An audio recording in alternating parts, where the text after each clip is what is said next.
Hello and welcome, my friend, to the Minnesota Gardening Podcast. It is my honor to have you here with us today, talking about one of my very, very favorite trees, the Burr Oak. Burr Oaks are native to Minnesota, and it is just a wonderful tree for pollinators and for beauty and for everything else in between. And they're dying. We have a bit of an issue here in Minnesota with something called Burr Oak Blight, and I had noticed it pretty rampant this summer at the Minnesota Arboretum, and I didn't know exactly what it was, and so I had put a post on Instagram, and our extraordinary guest today was helping me figure out that that's what it was, and she's also a master gardener and a microbiologist and just a wealth of knowledge on what is Burr Oak Blight, and it's affecting a lot of Burr Oaks through Minnesota and what you can and need to know about it and what you should do about it. So here is our episode on Burr Oak Blight with Sean Buckwalter, and you can find all the information and links that we have in this episode at minnesotagardening.com/7. That's the number 7 for our 7th episode, minnesotagardening.com/7. All right. Welcome again to the Minnesota Gardening Podcast. It is great to have another wonderful guest with us here today. She's someone that I've met on Instagram, which is just a wealth of awesome gardening knowledge and tips and excitement. Today we have Sean Buckwalter with us here from Manorville, Minnesota, where she does a lot of really awesome things, as well as being a microbiologist as well. So Sean, thank you so much for being here. Thank you for having me. So Sean, will you introduce yourself a little bit and explain gardening, what you do, and how that fits into the rest of your life? Absolutely. Yep. I have been gardening probably since I was a little girl with my mom and dad. So it's just kind of been ingrained for a lifetime, I suppose. Currently, again, like you said, I live in southeastern Minnesota. And I have vegetable garden. I have many perennial beds. I teach my sons. They garden right alongside me. My latest endeavor has been trying to establish a cut flower garden business. I'm trying to get my feet wet in that. I also have almost 20 years experience with the Master Gardener program here through the University of Minnesota Extension Service for Dodge County. And through that, I love to teach. I love to reach out to folks and help folks. So that has been kind of an outlet for me in being able to share my knowledge and just kind of educate folks in all things gardening, and even more so maybe natural resources also. And I've always had a huge fascination with trees. I love to identify trees. I get calls all the time to identify plants because I really did do a lot of botany in my undergrad work and my master's work in Idaho. So yeah, I have a kind of a very large background with plants and natural resources and ecology. Awesome. Yeah, well, I'm excited to have you here. And that was I had the bullet point down in my plan for what we can talk about today, but I totally forgot to mention that you're a master gardener. And so that's a wonderful, wonderful program and wonderful thing, which we'll get to in a little bit here. But first, we started chatting around. I had visited the Arboretum a couple of weeks ago, and there are just a bunch of oaks, including one of my favorite ones beside the main building at the Arboretum in the Minnesota Arboretum, U of M Arboretum, and the oak is gone and it finally took the trunk away. But I noticed as I was walking around that a significant number of oaks are having major problems with decline and Burr Oak Blight. So I wanted you to come on today to chat with us about Burr Oak Blight and what that is and what homeowners should be and gardening folks should be aware of when it comes to Burr Oak Blight. Yeah, absolutely. I would say over the last 5 years as a master gardener, we get calls all summer long. I shouldn't say all summer long. It starts about July because that's when Bob, as you have say, I reference to it as Bob. Okay, it's Burr Oak Blight. Bob for short. You'll see that a lot in a lot of the DNR and University of Minnesota Extension newsletters and so forth. But Bob has been affecting a lot of the Burr Oaks, only Burr Oak in Minnesota and Iowa, for the last, almost 20 years now. It's unfortunate. It's kind of a leaf spot disease, essentially what it is. And homeowners should know that's different from oak wilt. Oak wilt can kind of kill a tree within 1 to 2 years, maybe within the same year, depending on the type of tree. But Bob itself, or Burr Oak Blight, is caused by a fungus, kind of a native fungus. It's just hanging out. It's called Tubacia ioensis. And essentially, it has been intensified, and why you're seeing it more, Brad, is it's been intensified with the wet springs that we've been seeing since the 1990s. So again, as the fungus has been termed, yeah. So a lot of the wet springs since 1990s, and it's been more so in Iowa, and now it's making its way north. So the DNR here in Minnesota is a bit concerned. They're trying to contain it, as much as they can and get the education on what it is. But it was first seen in Iowa. And like I said, there's a good correlation between high May rainfall and then the incidence of the fungus appearing. So you see the decline. It won't kill a tree right away. So this is very interesting about this fungus, is that you can actually have a really healthy tree next to a tree that's affected by Burr Oak Blight. So that's really interesting. And they haven't been able to figure out exactly why. It could be a genetic thing. It could be a resistance thing, but a lot of times you'll see that. And it appears in late summer. So what you'll see is that it won't totally kill the tree, right? It'll appear in late July. You'll see the browning of the leaves usually starts on the bottom and the inner canopy of the tree and then spreads out. But some trees can lose up to 40% of their canopy, some lose more. But by that time of the year, the trees, done what it's needed to do for as far as photosynthesis and energy and so forth. So it can get away with having this Burr Oak Blight and losing 50% of its canopy for several years in a row before it actually dies. And it doesn't die from actually Bob. It actually dies from a lot of the secondary infections that can come. So think the two-line chestnut borer. Think there's another, forgive me for my pronunciations, called amylolaria root rot that can actually kill the tree. Yeah, it's kind of sad.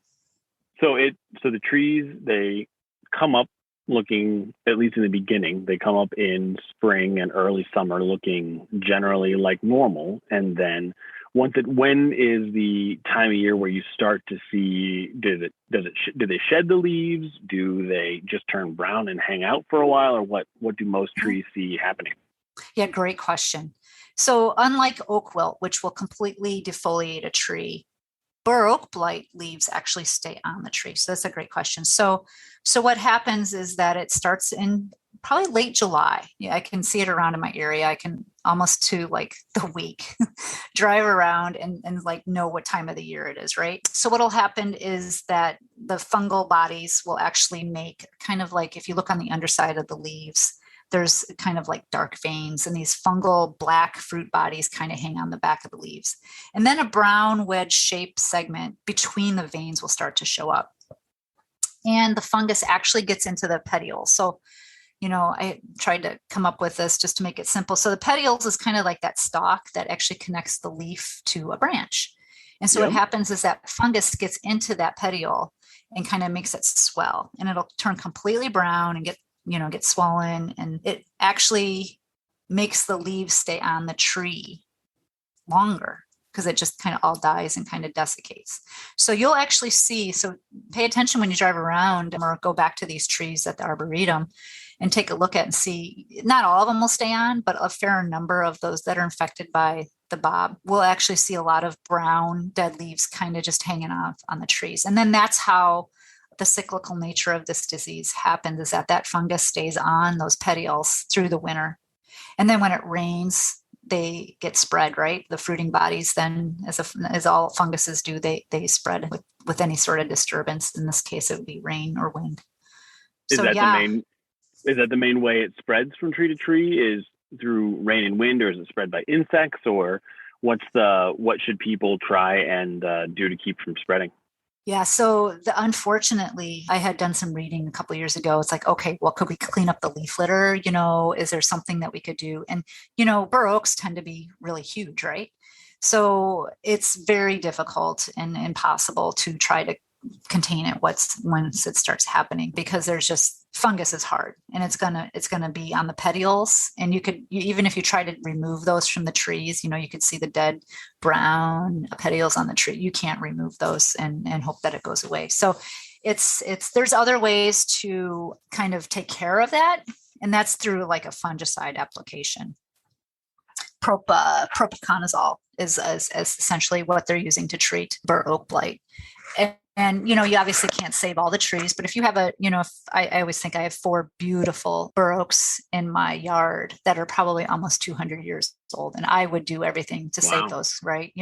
But they haven't had any. So this is very interesting. So going back, I think they're still trying to figure out, I made reference to having a very healthy tree next to a tree that's affected by Bob right next to each other. And I think they're still trying to figure out if there's certain varieties that are more resistant.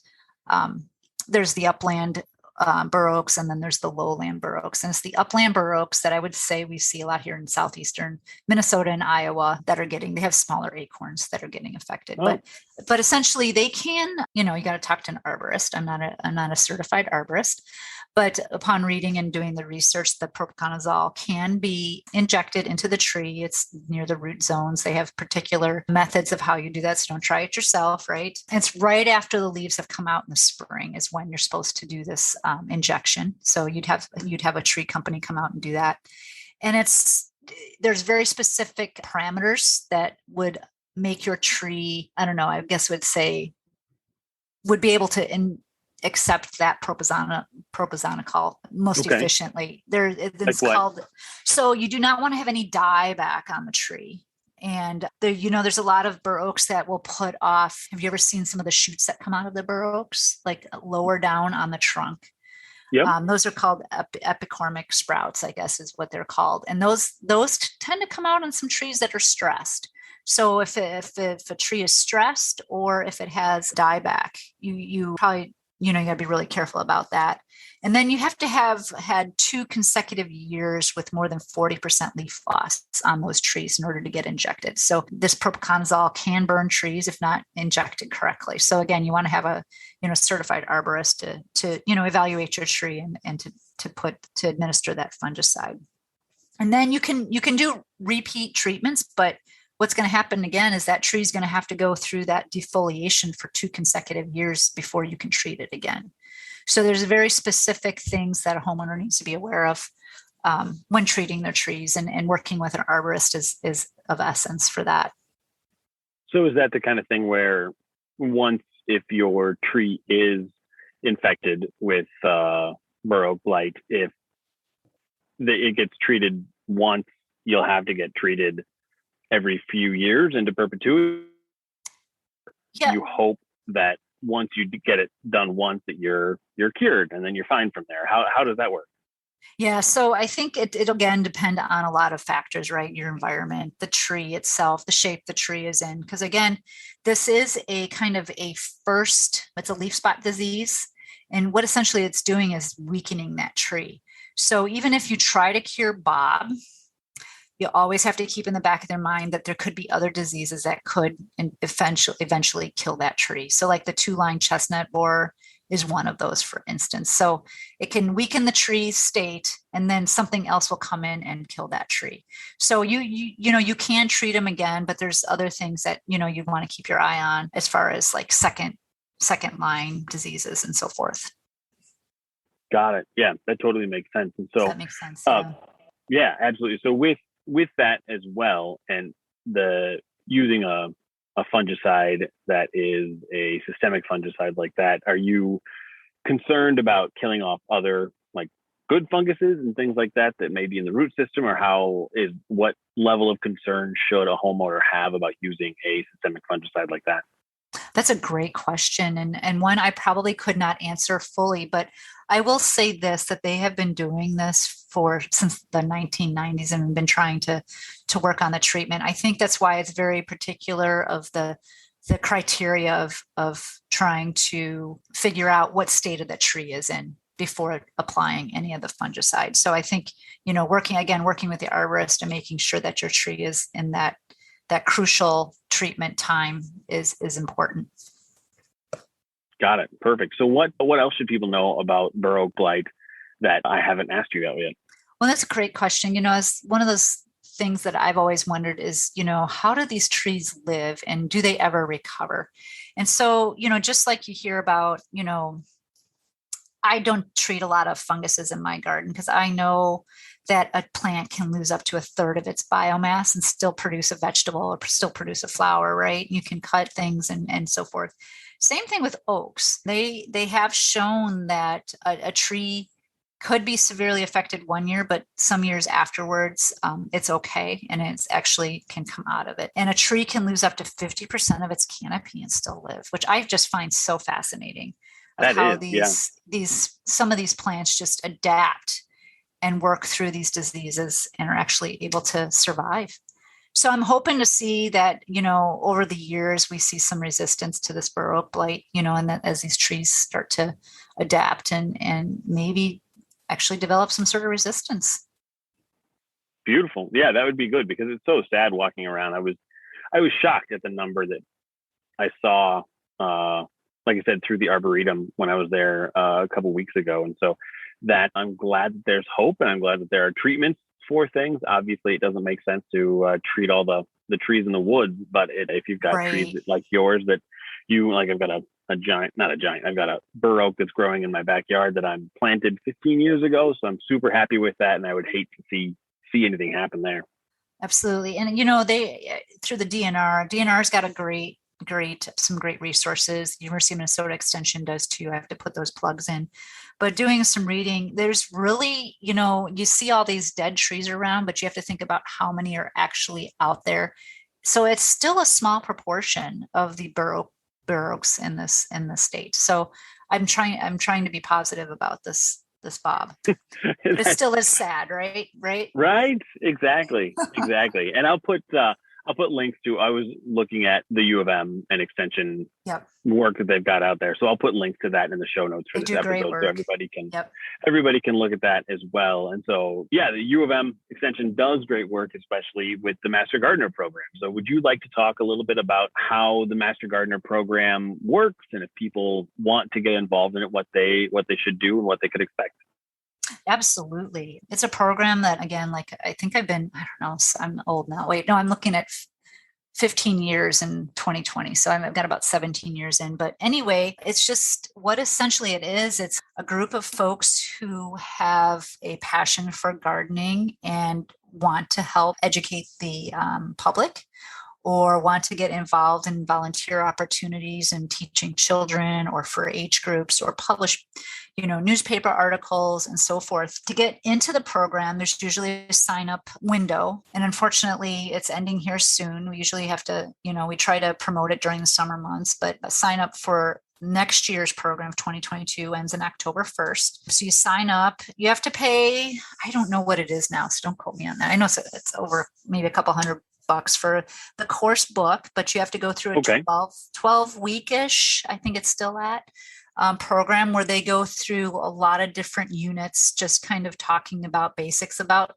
plant parts, then talking about, lawn management and insects and disease and just, just giving you a wealth of knowledge and the tools, mainly through the course book, and teaching us how to use the tools that are available online to be able to reach out to the public and teach them. Because, you're not, like a lot of folks are like, well, I don't know enough about gardening, or gosh, that seems daunting. How am I supposed to teach the public? And I think the first year I tried, I was getting questions. I'm like, I don't know the answer to that. And they're like, that's okay. Right. Because you're not going to know the answers to everything, but being able to have at our fingertips, the tools and the resources to actually, look up, find the answer, or empower the person who's asking to give them the tools and the resources to be able to educate themselves on that question or future questions. So, a lot of times if we get phone calls or so forth, I do my research.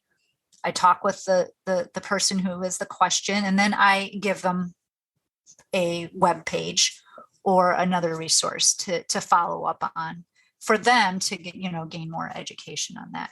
So, that first year is the hardest. And I know don't be it's kind of daunting. You have to have 50 hours of volunteer time, which if you work with your, it's per county, right? So I'm in Dodge County. So I worked with my coordinator in the county, and we, came up with a plan of how to get my 50 hours in that first year. And it's kind of fun because it gives there's so many opportunities that folks can do to get their hours. Some people are people persons, right? They like to go out and talk to folks. They want to be at booths. They want to go out and teach kids. They want to interact, have that hands-on. Where there's some folks that maybe don't want to do that. Well, there's other opportunities to get your hours. You can write newspaper articles. You can, put together presentations for others to do. You've got meetings to go to. So getting the hours, even for me right now, I swear I'm probably at 70 right now because, it depends on the year, of course. But so that's just for the first year. So then after that first year of being a master gardener, then it's only 25 hours of volunteer work each year, plus 5 years of an education. So just going through webinars and things like that, just to kind of keep your education current, just like for any other job, right? But it's been fantastic. I love in Dodge County. When I started, there was only a handful of us. And now I think we have over 10 to 12 of us that are pretty active in our program. And we're a pretty small county, whereas like Olmsted's large and Hennepin's one of the bigger ones in the state and so forth. So we do booths. We do the county booth during the fair. We'll do, just other booths at community events and so forth. It's great. It's a great opportunity and I love doing it. And actually, currently our biggest project right now is the Gold Star Monument they're actually putting in Manorville near the Dodge County Courthouse, which is a monument honoring fallen veterans and their families.